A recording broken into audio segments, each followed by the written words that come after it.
El portal informativo de Fundación para la Promoción del Altruismo, institución de asistencia privada, presenta El lado humano del periodismo, un servicio de anunciación, comunicación altruista, compromiso y servicio.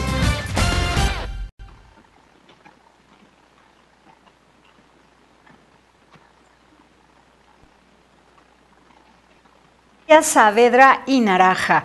Ella es autora de un libro muy interesante. Será siempre muy interesante reunir la mayor cantidad posible que tengamos de información respecto de la conquista española hacia los pueblos de América, porque esto va definiendo también parte de nuestra identidad, que es muy importante conocer y entender para que logremos nosotros pues ubicarnos y saber tomar decisiones de aquí en adelante.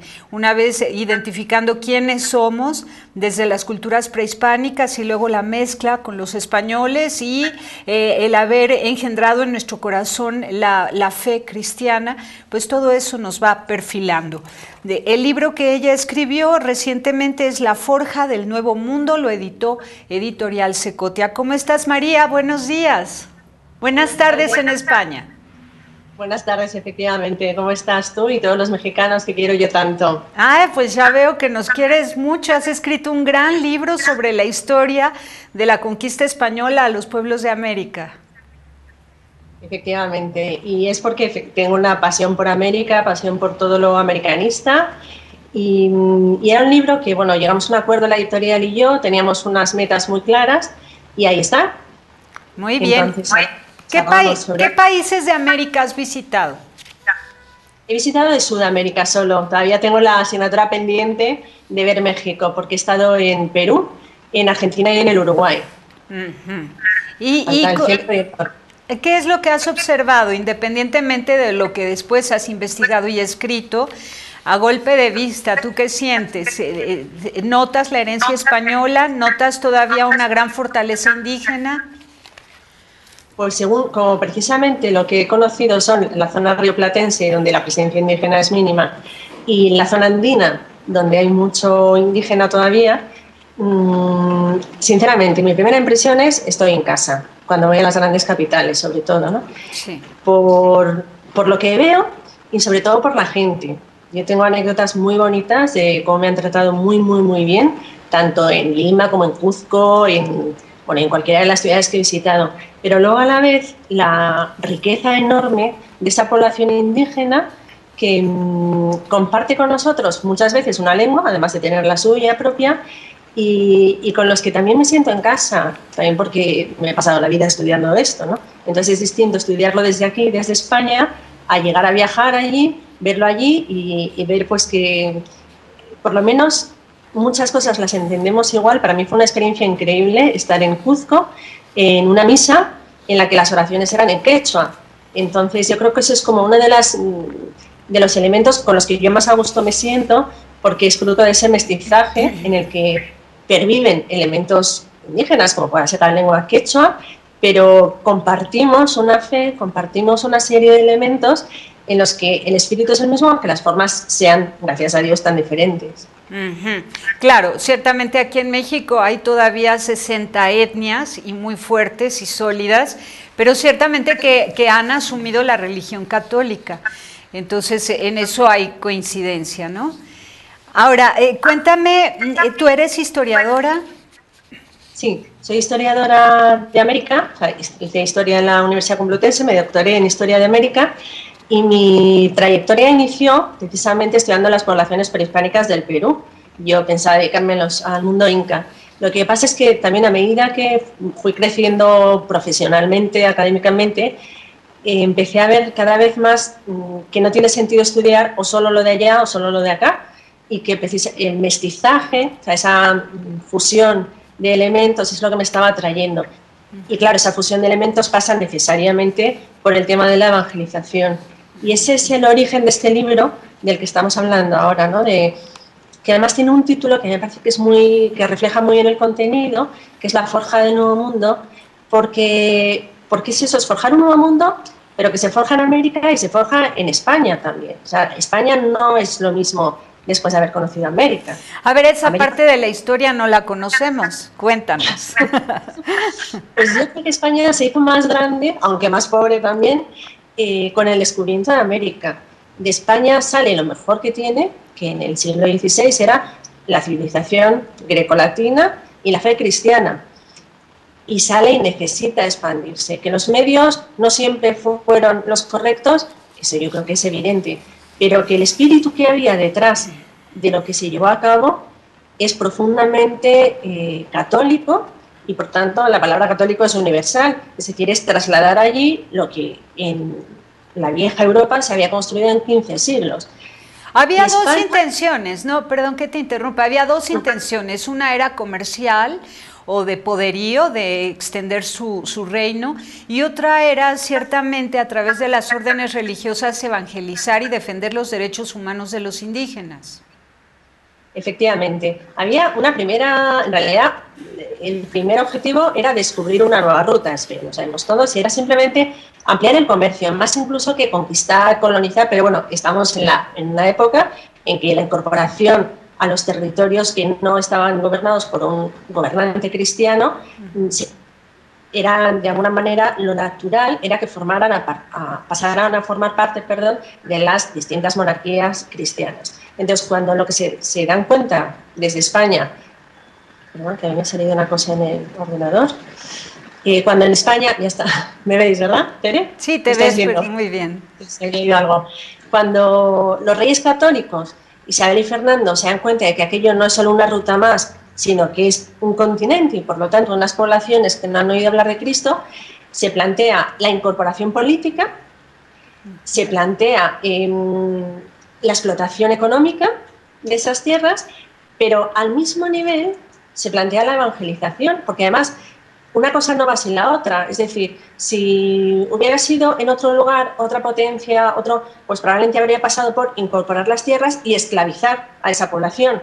Los reyes católicos tienen un mandato del Papa Alejandro VI que es evangelizar. Por lo tanto, las poblaciones de esa América recién descubierta tienen que ser súbditos libres de la Corona de Castilla, como cualquier campesino castellano, pero además el que va allí, ya sea colonizador, ya sea un funcionario de la Corona o ya sea un misionero, tiene que ir a evangelizar. Entonces son esos tres planos de descubrimiento, digamos, explotación y conquista y evangelización, los tres a la vez. Yo diría que en la mente de Isabel la Católica primaba la evangelización y en sus descendientes en la corona española están al mismo nivel, evangelizar y el rendimiento económico.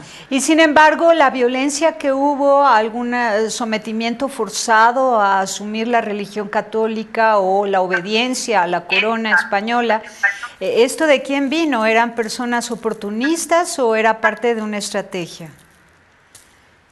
Yo creo que va unido. O sea, por una parte era imposible, sobre todo al principio, luego esto ya cambió, la ley cambió todo. Cuando se empezó a ver lo que estaba pasando en América, hubo que elaborar leyes permanentemente de protección al indígena.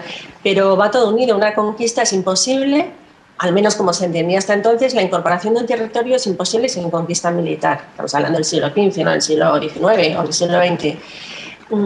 Lo que sucede es que a veces, a veces no, al principio fue primero la conquista y detrás iban los religiosos, hasta que llega un momento en que aquello se ve que es un desastre, porque el colono, el soldado, el conquistador, pues a veces ha cometido desmanes antes de la entrada de los religiosos, y después Felipe II dará la vuelta y dirá, no, primero van a entrar los religiosos y después, como soporte, entrarán los soldados.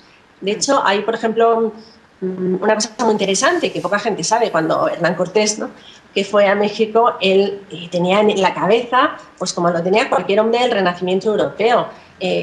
Nosotros somos herederos de una tradición grecolatina y cristiana, hemos llegado aquí después de muchas generaciones y esto es lo que nosotros vamos a trasladar.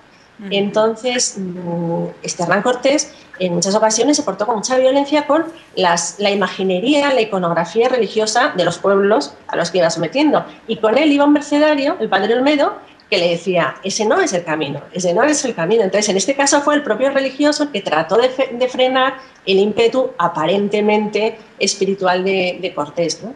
Sí, bueno, y aquí se nos cuenta que los españoles llegaron a llevarse el oro de México a cambio de espejos. ¿Esa es es una leyenda o fue verdad? Pues probablemente fue verdad, en algunas ocasiones, ¿no? España, o sea, obviamente España como Estado no cambia oro por espejos, ¿no?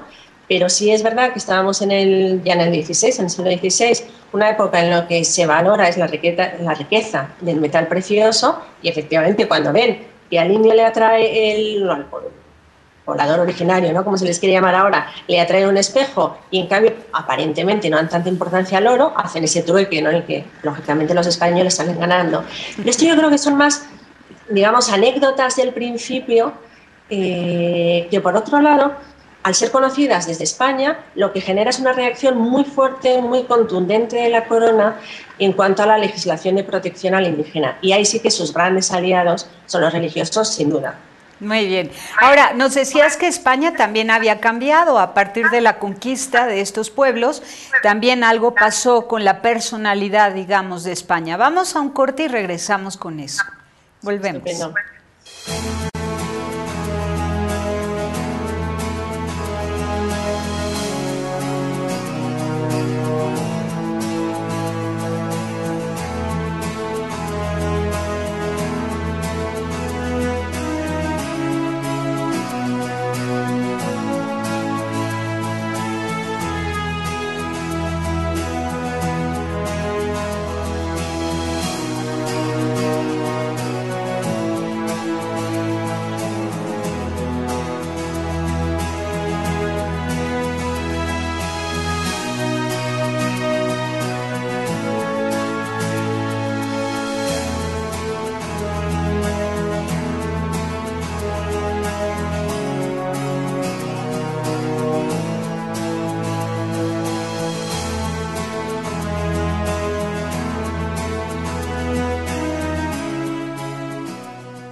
María Saavedra, continuamos contigo. ¿Qué es aquel cambio importante que sufrió España en su personalidad, en su forma de conocer, comprender a Dios y al ser humano cuando conoce a América? Pues yo pienso que lo primero es ese deslumbramiento, ¿no?, de una realidad absolutamente desconocida, ni siquiera intuida por los europeos, no te digo ya por los españoles, ¿no?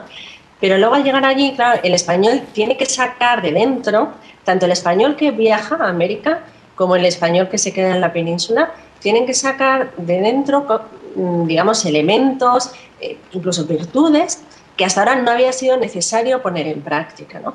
Por una parte tenemos todo ese derecho internacional de la Escuela de Salamanca, que es el que va a ir generando y a la vez creciendo a raíz del conocimiento de las Indias y a raíz de una auténtica labor, digamos, de estudio jurídico y teológico sobre cuál debe ser el tratamiento a esas poblaciones recién incorporadas. Eso por una parte.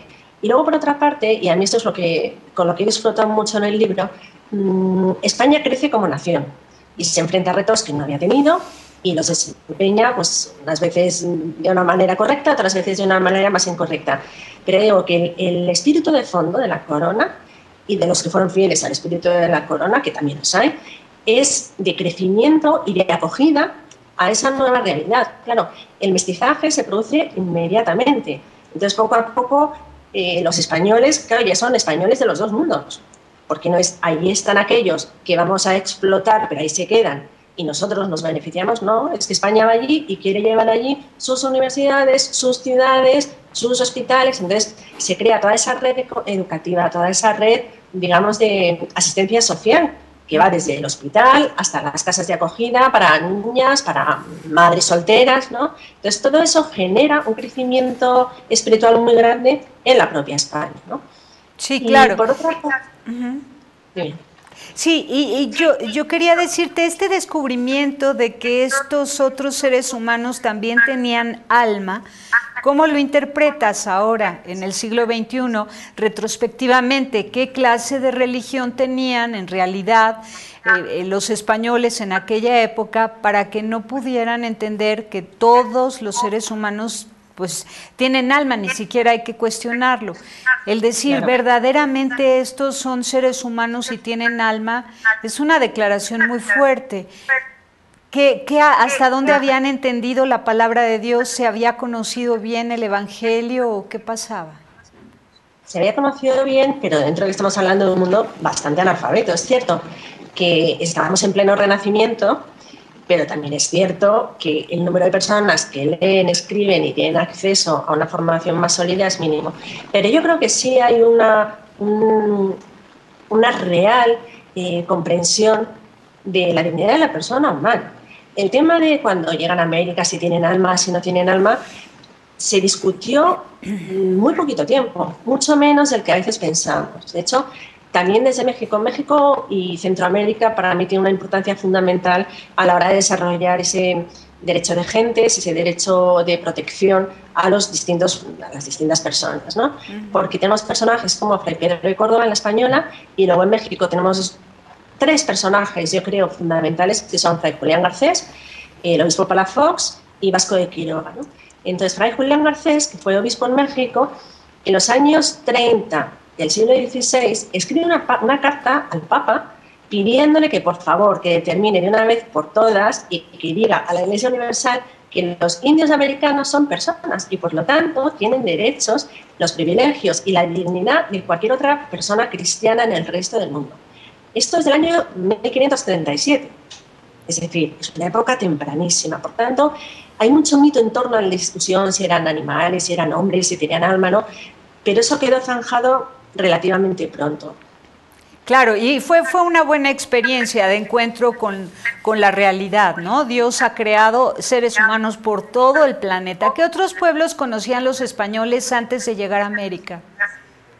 Claro, España tiene una historia muy, digamos, muy particular porque lo que ha tenido es el conocimiento del musulmán. No es solo el conocimiento, sino que España ha sido invadida por los musulmanes. Entonces, España, de hecho, se ha construido como nación, aunque ya existía, pero se ha reconstruido como nación luchando contra el infiel, contra no solo el que no conoce a Cristo, sino el que va contra Cristo. Entonces, la experiencia americana al principio les desconcierta, porque claro, los americanos no son infieles, no van contra Cristo, simplemente no le conocen. Entonces, esa era la experiencia que traían a cuestas los españoles, pero claro, esa experiencia no les vale, entonces tienen que desarrollar otros sistemas, tienen que desarrollar otras vías, otros caminos, y ya digo, para eso lo que es fundamental es el papel del misionero, el papel del religioso. Y lo hicieron de maravilla, las posadas y los belenes, el nacimiento, todo esto fue precisamente la pedagogía con la que educaron a los pueblos indígenas de México en la fe cristiana. Exactamente, de hecho por eso os decía antes, ¿no?, que para mí es clave ese cambio de postura de Felipe II, todavía en el siglo XVI, cuando dice se ha acabado, ahora van a ir primero el misionero y después irá el soldado. Porque claro, el misionero enseña una religión que es nuestra religión católica, que es de paz y es de amor. Era mucho más fácil que el nativo americano viera eso a que su primer encuentro fuera el de un señor con una armadura y una espada.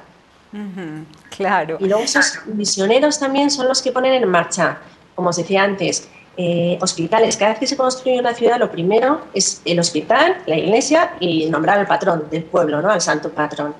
Pero es que luego junto a eso se crean escuelitas para catequizar, pero que a la vez sirven para ir enseñando un mínimo de formación, digamos, cultural a los hijos de los nativos de esas regiones. Entonces, la red de escuelas por toda América es infinita. La red de hospitales, de casas de acogida, las universidades. Cuando América se independiza, hay casi 30 universidades en la América española. Eso es inaudito. Así Por eso te digo es. que también España crece porque es que para España, o sea, no hubiéramos tenido un Vasco de Quiroga, que es más vuestro casi que nuestro, si no se hubiera producido esto. Un señor que es capaz de poner todas sus posesiones al servicio de los indios para construir los famosos pueblos hospitales de Michoacán. Y era español, pero llega allí y ve una realidad tan distinta a lo que ha conocido que no duda en eso. Yo vine como funcionario, pero voy a crear esto porque es lo que necesitan estos nativos, tener unos pueblos autogobernados por ellos, a la vez que los religiosos les van dando formación católica. Muy bien, ahora dime, para la madurez de este crecimiento español, de esta expansión de la religión católica hacia América desde España, de la corona misma como gobierno, ¿no crees que México, bueno, los países de América nos independizamos demasiado prematuramente, que no se llegó a concretar algo mejor de lo que fue, como si hubiera sido un parto prematuro? Sí. Sí, pienso, es como el niño que se va de casa antes de tiempo, ¿no? Y lo digo sin ningún tipo de alarde hegemónico, para nada, en absoluto. Yo creo que la independencia iba a llegar y lo que pasa es que fue en un momento en que España está en una situación política complicadísima y, de hecho, las guerras de independencia, porque eso fue otro problema, claro, se despiezó América. O sea, tenemos los Estados Unidos del Norte, que era una cosa pequeñísima, pero que se mantuvieron unidos. Y sin embargo en el sur, no solo ya porque México, Centroamérica y Sudamérica sean tres realidades geográficas, es que Sudamérica se fragmentó en 1000 pedazos, ¿no? Entonces, esa fragmentación hace que cueste mucho establecer un sistema de gobierno, que cueste mucho integrar las distintas realidades sociales que había durante la época del virreinato, ¿no? Entonces, la institucionalización se hizo demasiado pronto, a mi juicio, muy contra España. Y entonces renegamos de lo español y a ver qué modelos nos sirven. Entonces miran hacia Francia, miran hacia Gran Bretaña y no, hay que buscar un modelo que sea propiamente americano, que es lo que yo creo que hasta el siglo XX no está llegando. Hasta el siglo XXI. Sí, pero bueno, que en el siglo XX en muchos lugares ya se ha ido consolidando una identidad más propia, sin buscar modelos. ¿Cómo qué lugares? Porque ahora el modelo que se ha buscado es el de Estados Unidos, al menos México va copiando todo a Estados Unidos, en la cultura, en la moda, en el comercio, en la forma de vivir, en la forma de construir viviendas, edificios, en todo va copiando a Estados Unidos, en los medios de comunicación, en fin. Entonces la identidad mexicana se pierde y consume y asume todo lo norteamericano, todo lo de Estados Unidos. Luego, por otro lado, vemos tres economías importantes como Brasil, Argentina y México separadas, cada una por su cuenta, tratando de jalar agua a su molino, y no hay comunión entre los países de Sudamérica. Y estamos como aprisionados bajo el poderío de Estados Unidos. ¿Tú qué nos dices? Sí, la tristeza es, esto ya me voy de historia porque estamos ya en el mundo de ahora, ¿no? Yo lo que veo triste es que, o sea, lo que tú me dices que sucede con Estados Unidos, en parte es lo natural porque los tenéis frontera con frontera, ¿no? Y porque en el fondo, en el resto del mundo miramos a los Estados Unidos, eso es una realidad. El problema es que para frenar ese copiar a los Estados Unidos, se está articulando una solución que no es nada positiva, que es la famosa del socialismo del siglo XXI, ¿no?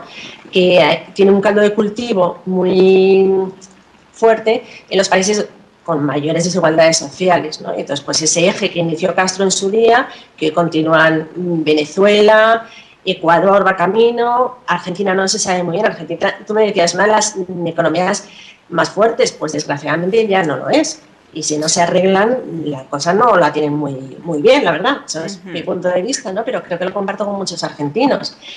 La Alianza Atlántica es ese pacto atlántico, que no recuerdo ahora el nombre que tiene, ¿no?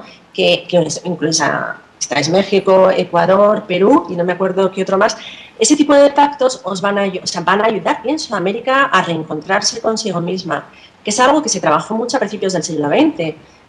Pues escritores, los del Ateneo mexicano, pues un Vasconcelos, un Alfonso Caso, junto con Enrique Rodó y con Manuel Ugarte, trabajaron ya en los principios del siglo XX ese rechazo al ideal norteamericano para encontrar la propia identidad iberoamericana. Pero yo creo que seguimos todos un poco ahí. Sí, se quedó estancado en esa actitud de mirar hacia el norte. Ahora, una gran inquietud que tienen los españoles, lo sé por muchos amigos que viven allá, es que siendo que España evangelizó a América, ahora claman porque sean los americanos quienes vayan a evangelizar a España. Vamos y volvemos con esto.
María Saavedra, autora de La Forja de un Nuevo Mundo.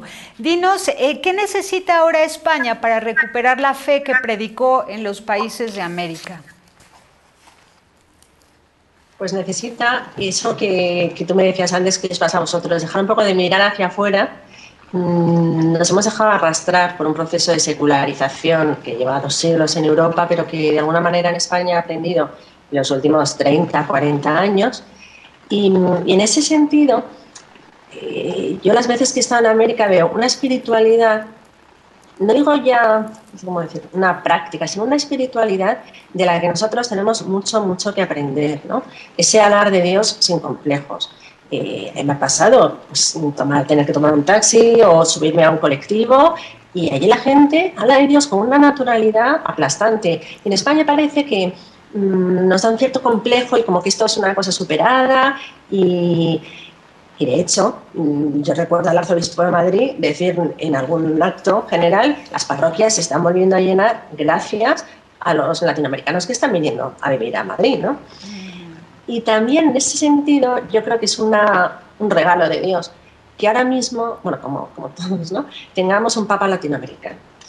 Porque y yo tengo que estar agradecida a Dios de todos los papas con los que he vivido. O sea, cada uno creo que ha aportado a la Iglesia lo que la Iglesia necesita en su momento. Pero este papa nos acerca a una realidad que para Europa no terminaba de ser conocida y nos está haciendo recapacitar mucho en las bases de lo que es nuestro cristianismo. No es que los otros no lo hicieran, ni muchísimo menos, porque yo tengo un profundo cariño a Juan Pablo II y un enorme cariño y respeto a Benedicto XVI. Pero bueno, pues es el Espíritu Santo el que inspira en cada momento lo que necesitamos. Y ese recuperar la hondura, el cristianismo es la caridad. Estas frases a las que nos empieza a tener acostumbrados, ¿no? El que tira comida se la quita a la boca del pobre, el mira al otro con ojos compasivos. Bueno, pues esto yo creo que nos está tocando las conciencias, ¿no? Y pienso que efectivamente, en cierto modo, Latinoamérica tiene una deuda espiritual con España y ahora ha sido el momento de cobrarle que seáis vosotros los que nos traigáis esto, porque efectivamente lo empezábamos a perder. No está perdido, ¿eh? Hay mucha gente creyente, pero bueno, pues tenemos que darle un poquito más de fuerza. Claro, y sobre todo el Papa Francisco está dando la oportunidad a que los españoles dejen de hablar de la religión católica como un asunto cultural que forma parte de su identidad, porque dicho de esa manera se considera que no hay fundamento en todo aquello que se cree, sino que solamente es una tradición, una cultura, un lenguaje común, pero nada que ver con una raíz honda y profunda en la persona de Jesucristo. Entonces no tiene trascendencia cuando se presenta como cultura. Y creo que Francisco, por ser tan práctico y tan realista, que nos lleva directamente de corazón a corazón, al servicio de unos por otros, a la custodia de unos por otros, queda clarísimo que la religión católica no es una cultura o una tradición, sino que es el arraigo en Jesucristo, ¿no?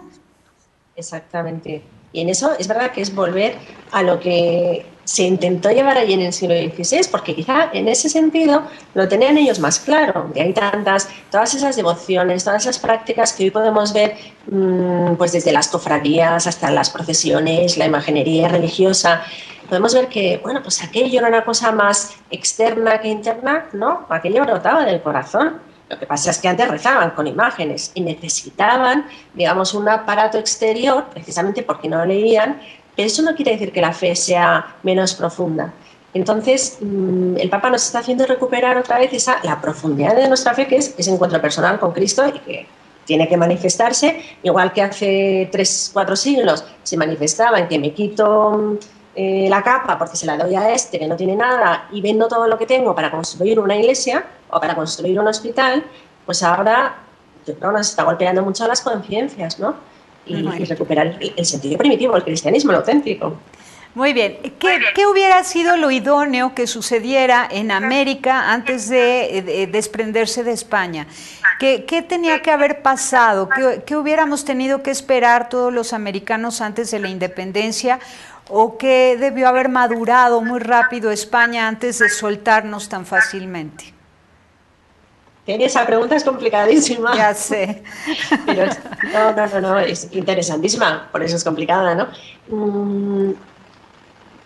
Más que tendría que haber madurado en América, quizá España tendría que haberse asentado y entonces, pues, ir, digamos, suavizando esos lazos hasta generar un desprendimiento amistoso, como, digamos, una cosa parecida a lo que después hizo Gran Bretaña con los territorios que forman parte del antiguo imperio, ¿no? Y formando la Commonwealth. Pero claro, España es que estaba en una guerra contra los franceses, con una monarquía en crisis, y no fue capaz de prever lo que podía pasar, si no en 1820, en 1840. Entonces yo creo que hacía falta un proceso de maduración en el tránsito hacia un mundo liberal por parte de toda España, la peninsular y la americana. De maduración institucional. Le faltó un poquito. Faltó. Ahora, la historia habrá dejado alguna secuela de hermandad e identidad entre los países de América Latina, de manera que de verdad pueda ocurrir lazos de fraternidad y de solidaridad económica y política que hagan de América Latina pues una región fuerte, que sea capaz de conservar su identidad y de no dejarse amedrentar por otros imperios. Yo creo que es lo que tenéis que hacer, es el gran reto. O sea, tenéis un potencial que ahora mismo nadie lo tiene. La Unión Europea, pues ya estáis viendo cómo va. Y somos muchos pequeños estados que aparentemente tiramos en la misma dirección. Es verdad que fue una idea muy buena, pero bueno, ahora mismo está un poquito cuestionada. Sin embargo, Latinoamérica, por lengua, por cultura, una cultura que tiene una parte común y una parte variada interesantísima. Tenéis un potencial inmenso para lo que te decía que hicieron los intelectuales de principios del siglo XX, sí, pues eso, los del Ateneo Mexicano, por ejemplo. Ya, si es que somos muy fuertes, somos muchos más y mucho más grandes que los Estados Unidos. ¿Por qué no vamos a articular una gran alianza, que no significa la unificación política, eso ya era inviable, pero sí una alianza cultural que frene la invasión intelectual, cultural y materialista, decían ellos, de los Estados Unidos? Pues yo creo que es un reto que lo tenéis abierto y que tenéis todas las condiciones. Mi preocupación o el pero que yo le pongo a esto, pues esos líderes populistas que no están realmente pensando en la fortaleza institucional de su país, porque una fortaleza institucional iría estableciendo elementos de unidad con los países de la región. Ahora, no es fácil porque ya ves, Venezuela se pronunció en contra de la guerra, contra Siria, y al día siguiente tuvo un apagón generalizado en todo su país. ¿De dónde le vino eso? Entonces es dificilísimo luchar contra un enemigo tan poderoso. Sí, es difícil, pero bueno, es que lo habéis conseguido. Si los Estados Unidos lo consiguieron en el siglo XIX, ¿por qué no lo vais a conseguir vosotros en el siglo XXI? Muy bien. Igual que nosotros, yo confío en que Europa se rehaga. Lo que pasa es que se tiene que rehacer. Precisamente esta crisis que estamos atravesando, que está siendo terrible, ¿no? Que parece que empezamos a resurgir, pues seremos una Europa distinta. Porque hemos visto que hay valores que no son los que servían. Y habrá que repensar muchas bases que hasta ahora eran incuestionables, ¿no? Y pienso que vosotros estáis ahí, pero además con más potencial. Gracias, María Saavedra. Te agradezco mucho, en primer lugar, el cariño que tienes a América Latina, de verdad te lo digo de corazón. Se siente bonito cuando un europeo quiere a los latinoamericanos.